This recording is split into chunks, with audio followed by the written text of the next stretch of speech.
பத்மினி, நாம கவிதாவை போய் பார்த்து பேசின விஷயத்த உங்க அப்பா கிட்ட சொல்லாதம்மா. ஆமாம்மா, நாம அவங்கள போய் பார்த்தோம், அவன் நம்ம கூட சண்டை போட்டான்ல சொன்னா உங்க அப்பா இன்னும் கோவப்படுவாரு. அப்புறம் நம்மளால அவங்கள சமாதானப்படுத்தவே முடியாது. இத பாரு, எதுவா இருந்தாலும் ஆற போட்டு அப்புறமா பேசிக்கலாம். ஏதோ சும்மா பார்க்க வந்தோம்னு சொல்லிக்கலாம். அங்க போன விஷயத்த எந்த சூழ்நிலையிலயும் காமிச்சுக்காத. என்ன? சரிங்க அத்தை.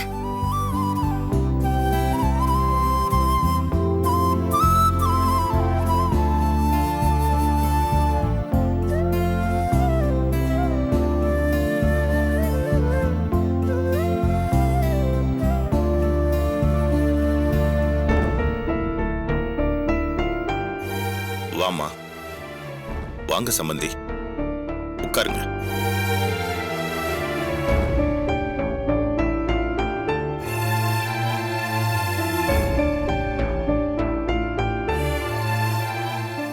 என்ன திடீர்னு வந்திருக்கீங்க?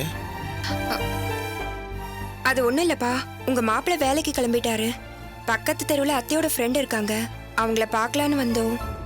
அப்படியே உங்களையும் பார்த்துட்டு போலாமேன்னு தான். அப்புறம் என்னம்மா சொல்றா உன் தங்கச்சி? யாரு? தேன்மொழியாப்பா?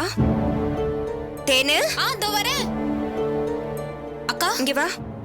காலேஜ்க்கு போலியா நீ? செமஸ்டர் ஹாலிடேஸ், நான் ஒரு வாரமா வீட்ல தான் இருக்கேன்.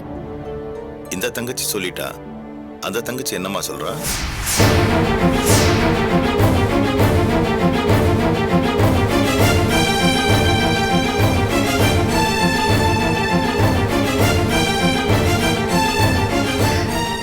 யாருப்பா? கவிதாவியா சொல்றீங்க? இல்லையே, அவ எதுவும் சொல்லலையே. அவகிட்ட நான் பேசவே இல்லப்பா. எங்கப்பா, ஒரு ஃபோன் கூட பண்ணல. நீங்க தான் சொல்லிட்டீங்களே, இனிமே அவளுக்கும் நமக்கும் ஒண்ணும் இல்லைன்னு. சரி, உங்க கோவெல்லாம் குறையட்டும், அப்புறமா பேசிக்கலான்னு நானும் எதுவும் பேசலப்பா. ஏன்பா, உங்ககிட்ட ஏதாவது பேசினாளா? இத பாருமா, அவ என்கிட்ட பேசுறாளோ இல்ல உங்ககிட்ட பேசுறாளோ இல்ல மொத்தமா நம்மள அவமானப்படுத்தி பேசுறாளோ அது பிரச்சனை இல்ல. ஆனா உன் மாமியார பேசுறதுக்கு அவளுக்கு எந்த ரைட்ஸும் இல்ல.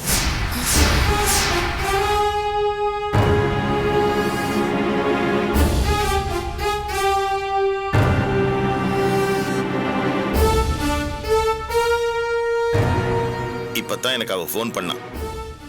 என்ன ஆள் மாத்தி ஆள் தூது அனுப்புறீங்களான்னு என்ன கேக்குறான். உன் மாமியார பத்தி சொல்லி கண்ணாபின்னான்னு சத்தம் போடுறான்.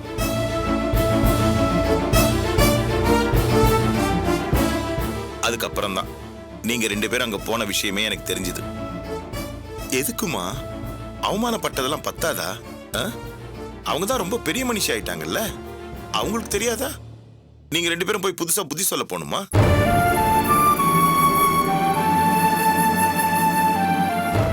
புத்தி சொன்னா கேட்டுக்கிற பிள்ளையா இருந்தா நம்ம போலாம்.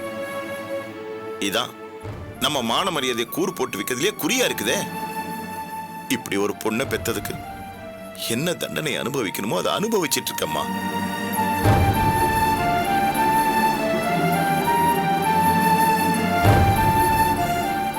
அது ஏன் பாவம், நான் தூக்கி சுமக்கிறேன். நீங்க எல்லாம் என்ன பாவம் பண்ணீங்க? எதுக்கு அவகிட்ட போய் அவமானப்படணும்? சம்மந்தி, சொல்றேன்னு தப்பா நினைச்சுக்காதீங்க. நான் தான் பத்மினியை பிடிவாதமா கூட்டிட்டு போய் அவங்க கிட்ட சமாதானம் பேச போனேன். யாரோ ஒரு பொண்ணு ரோட்ல போயிட்டு இருக்கும்போது சின்னதா ஒரு பிரச்சனை வந்தா கூட நம்ம மனசு ஐயோ அம்மான்னு பதறும். இது நம்ம வீட்டு பொண்ணு இல்லையா? அதை தெரிஞ்சே விரோதி வீட்டுல கொண்டு போய் வச்சிருக்கலாமா? மனசு கேட்கல சம்மந்தி. எப்படியாவது கையில காலில் விழுந்தாவது சமாதானப்படுத்தி கவிதாவை கூட்டிட்டு வந்துடலாம் தான் போனோம். நடக்காது சம்பந்தி. எனக்கு மட்டும் என்ன, என் பொண்ணு இப்படி எங்கேயாவது இருந்து கஷ்டப்படணும்னு எண்ணமா? நடக்கவே நடக்காதுன்னு தெரிஞ்சதுக்கு அப்புறம் எதுக்கு முட்டி மோதி மண்டையை உடைச்சுக்கணும் சொல்லுங்க?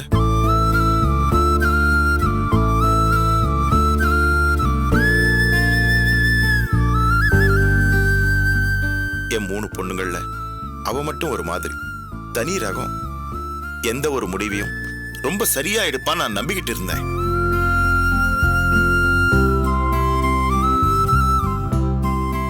சின்ன சின்ன விஷயத்துல கூட இதுதான்ப்பா இப்படிதான்ப்பான்னு எனக்கு புத்தி சொல்லுவா.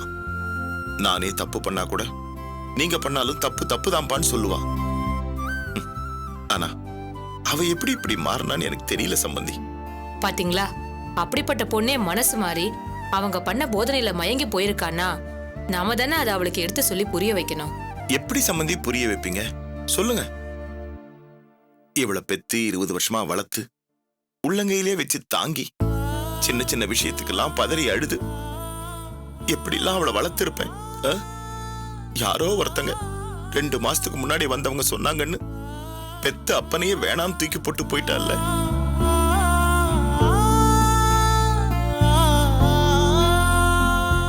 இத்தனை நாள் அவ எடுத்த முடிவு மாதிரி இந்த முடிவும் சரியாத்தான் எடுத்திருக்கா.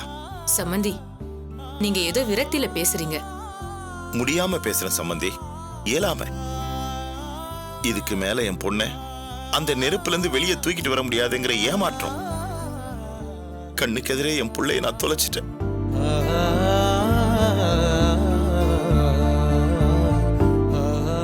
ஊர்ல இருக்கவங்க எல்லாம் என்ன சொல்லுவாங்க பாத்தியா, அம்மான்னு ஒருத்தி இருந்திருந்தா இந்த பொண்ணு இப்படி போயிருக்குமான்னு கேட்பாங்க. என் பொண்டாட்டி இறந்ததை விட இதான் சம்பந்தி எனக்கு வேதனையா இருக்கு. இந்த மாதிரி வார்த்தைகள் எல்லாம் என்ன கேட்கற மாதிரி வச்சுட்டாளே.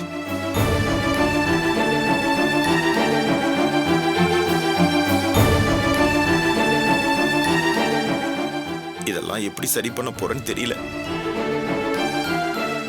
தேவேந்திரன் வளர்த்த பொண்ணு இப்படி ஆயிடுச்சுங்கிற அவ பேர் மட்டும் கடைசி வரைக்கும் இருக்கும். அதை இப்படியா சரி பண்ணணும்.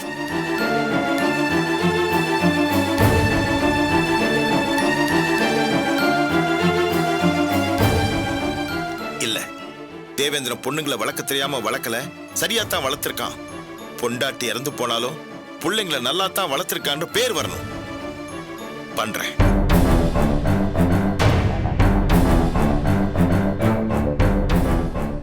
என் பொண்ணு தேன்மொழி இருக்கா, அவளுக்கு ஒரு கல்யாணத்தை பண்ணி வச்சு இப்ப நடந்த எல்லா அவ பேரையும் நான் துடைக்கிறேன். அப்பா, நீங்க அவசரப்படாதீங்கப்பா. நான் சொல்றத கொஞ்சம் கேளுங்கப்பா. நான் அவகிட்ட பேசுறேன்ப்பா. வேணாமா, ஏற்கனவே நான் நொந்து போயிருக்கேன்.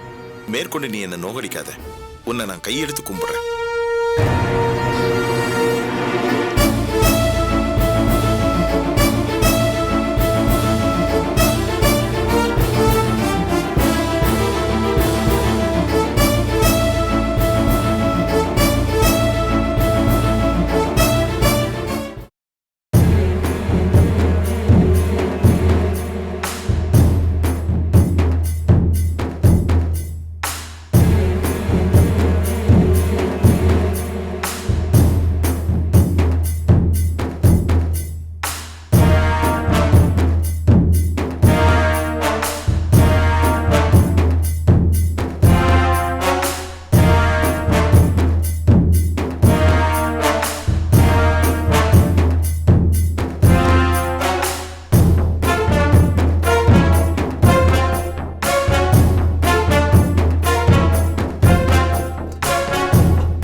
ஏய், இங்க நின்னு என்ன பண்ணிட்டு இருக்க? ஐயோ,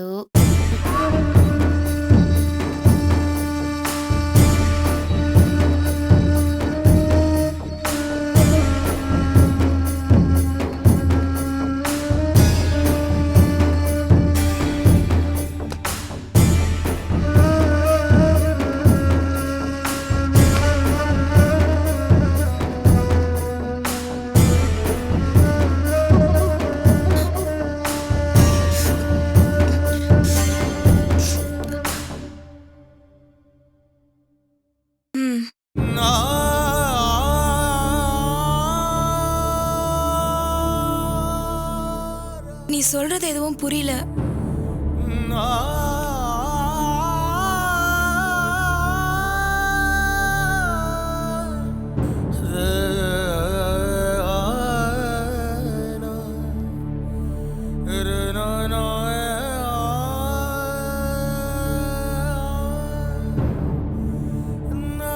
கவிதா, நீ ரொம்ப நல்ல பொண்ணு. உன்னை எனக்கு ரொம்ப பிடிச்சிருக்கு.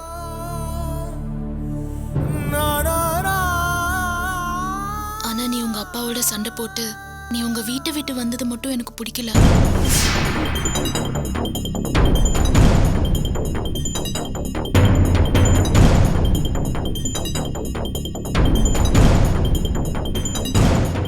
நான் எங்க அப்பா அம்மா பேச்ச கேட்டதுனாலதான் என் லைஃபே தொலைச்சிட்டு வந்து நிக்கிறேன்.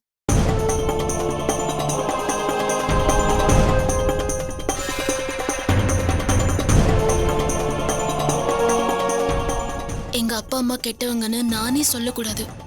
அதே சமயம் என்ன மாதிரி இருக்கிற உன்னை காப்பாத்துறதுக்காக அந்த உண்மையை சொல்றதுல தப்பில்லை.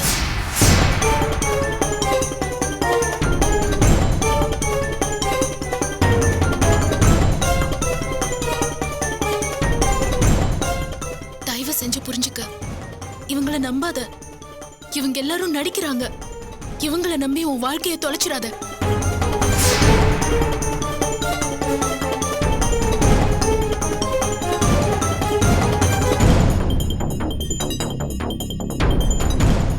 சத்தியமா நான் உன் நல்லதுக்காக தான் சொல்றேன். இதுல வேற எந்த உள்நோக்கமும் இல்ல. ப்ளீஸ் புரிஞ்சுக்க. இப்படிக்கு நித்யா.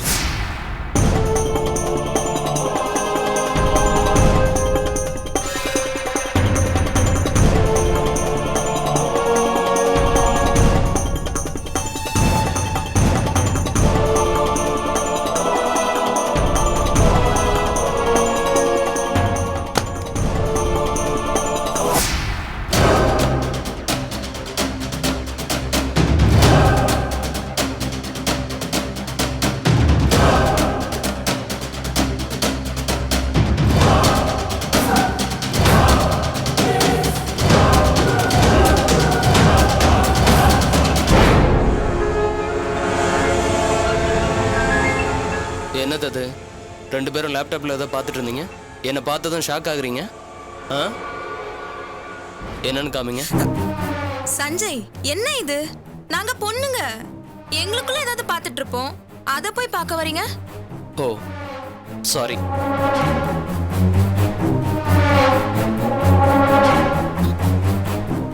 இந்தடா, நீ இங்கதான் இருக்கியா? சரி போ, உள்ள ஜூஸ் வச்சிருக்கேன், எடுத்து குடி போ. போ.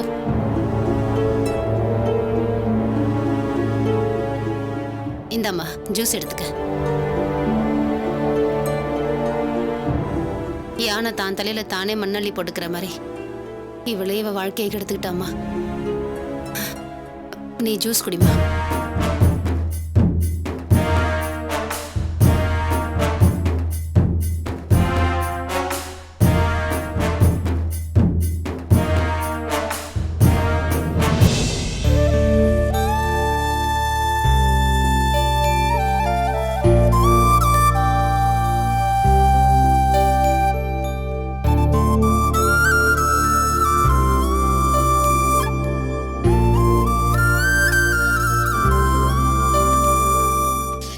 இது கொள்ளக்காரங்க மாதிரி எதுக்கு எடுத்தாலும் கொள்ள காசை வாங்குறாங்க.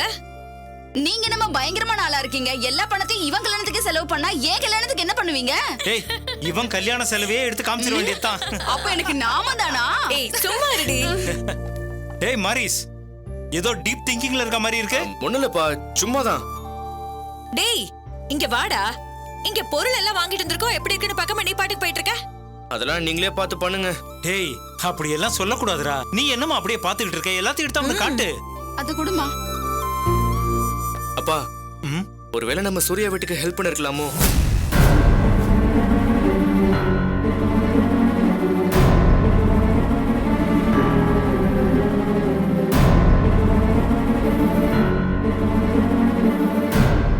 பாவமா இருக்கு. என்ன இருந்தாலும் அவங்க இன்னொரு கல்யாணம் பண்ணிக்கிறத நாமளே என்கரேஜ் பண்ணனா வேற யாருப்பா பண்ணுவா? இப்ப நான் எப்படி சூர்யாவை சென்டிமெண்டா ராசியா நினைச்சனோ அதே மாதிரி தானே பாபுவும் நினைச்சிருப்பாரு.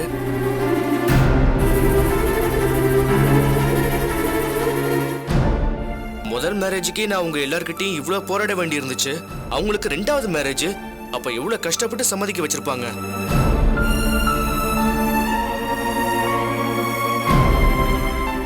இத கூட புரிஞ்சுக்காம யாராவது என்னமோ சொல்லிடுவாங்கன்னு பயந்தா என்னப்பா அர்த்தம்?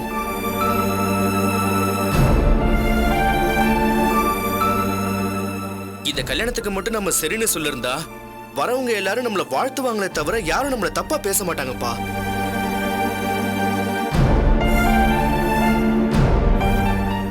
அவங்க அக்கா ஒண்ணு பாபு யாருக்கும் தெரியாம இழுத்துட்டு போய் தாலி கட்ட நினைக்கலையே. எல்லாரும் சம்மதத்தோட தான் நடக்க போகுது. அதை தப்புன்னு நாம எப்படி சொல்ல முடியும்?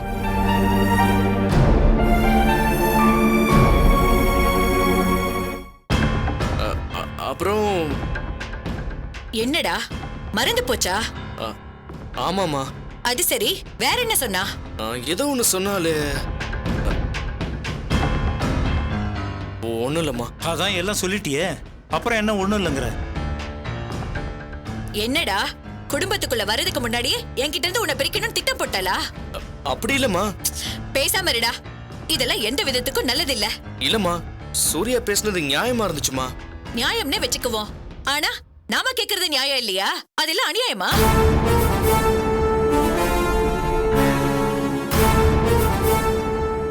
நீதானடா சொன்ன உன் கல்யாணம் ஸ்பெஷல்னு, அதை எதுக்காகடா நாம விட்டு கொடுக்கணும்?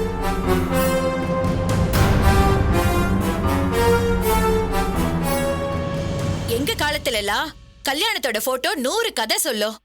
அத நாங்க பொக்கிஷமா வச்சு அடிக்கடி திறந்து திறந்து பார்த்துப்போம். அப்படி ஒவ்வொரு வாட்டி திறந்து பாக்குறப்போ கல்யாணத்துல நடந்த ஒவ்வொரு நிகழ்ச்சியுமே புதுசா ஞாபகத்துக்கு வரும்.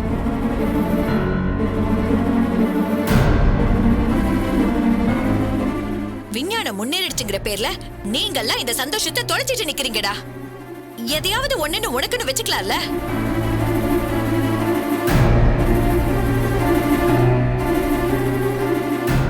இப்பவும் சொல்றேன்ப்பா, அவங்க பொண்ணு கல்யாணம் பண்ணிக்கிறதுல எனக்கு எந்த மன வருத்தமும் இல்ல. பாவம், அவங்க நல்லா இருக்கட்டும்.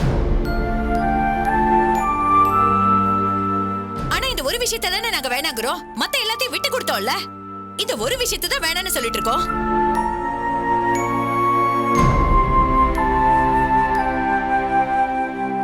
ஏங்க, அப்ப அவங்களாவே இதை புரிஞ்சுக்கிட்டு ஒதுங்கி போகணும்ல. அதை விட்டுட்டு சும்மா நம்ம பையனை கூப்பிட்டு தூண்டி விட்டுட்டு இருந்தா என்னங்க அர்த்தம்?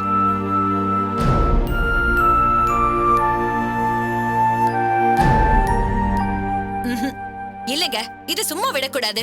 அந்த பொண்ணை கூப்பிட்டு கொஞ்சம் கண்டிச்சுதான் வைக்கணும். இதை இப்படி எல்லாம் விட்டா சரி வராது. நாம தான் வேணும்னு போராடணும். அதுக்காக இப்படி எல்லா விஷயத்தையும் சூர்யாவே கையில எடுத்துக்கிட்டு வழக்கமான மருமகளா மாறினா அது எப்படிங்க?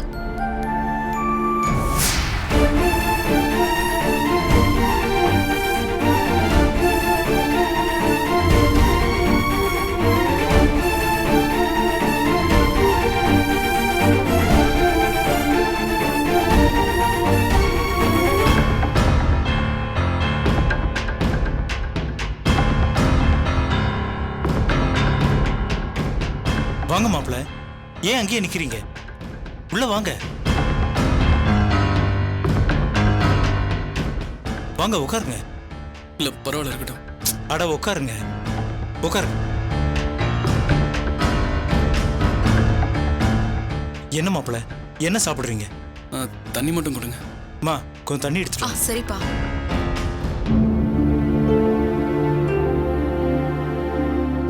அது வந்து நாளைக்கு கடை ஓப்பன் பண்ணுறோம், அதுக்கு பூஜை வச்சுருக்கோம்.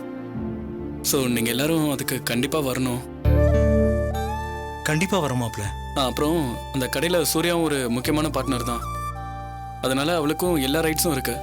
நீங்கள் எல்லாரும் தைரியமாக என்ன வேணாலும் கேட்கலாம். ஐயோ, நாங்கள் என்ன மாப்பிள்ள கேட்க போகிறோம்? இல்லை நீங்கள் கேட்கலாம், உங்களுக்கு எல்லா ரைட்ஸும் இருக்குது.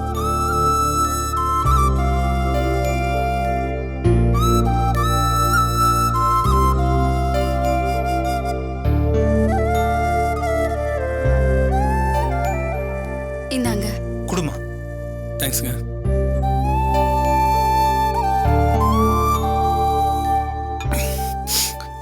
சரி, அப்போ நீங்க எல்லாரும் கண்டிப்பா வந்துடணும். சரிங்க மாப்பிள்ள, வந்துடுறோம்.